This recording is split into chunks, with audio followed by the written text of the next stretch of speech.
marchande d'allumettes. Il était une fois une petite marchande d'allumettes.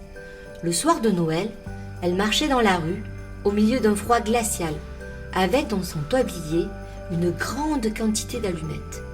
Mais la pauvre petite ne trouvait pas d'acheteur et n'avait plus le moindre sou. C'était pour elle une bien mauvaise journée.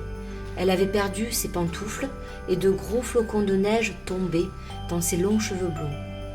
Ses petits pieds nus étaient gelés et la faim lui rongeait l'estomac.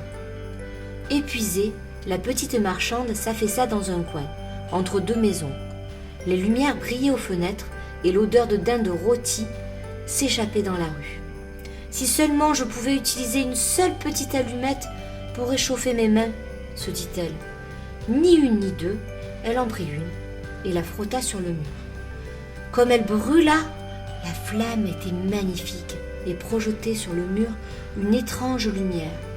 Il semblait à la fillette qu'elle était assise devant un grand poêle en fonte. Puis la flamme s'éteignit et le poêle disparut. La petite marchande frotta une deuxième allumette qui brûla et brilla aussi fort que la première.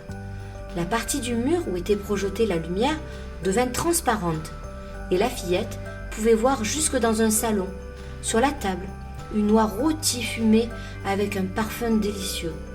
Tout à coup, l'oie sauta du plat et roula sur le plancher, jusqu'à la petite fille. Mais l'allumette s'éteignit, et la petite fille n'avait plus devant elle que le mur épais et froid. La petite marchande frotta encore une allumette. Cette fois, elle vit sa grand-mère au milieu d'un grand halo de lumière, avec un air doux et radieux.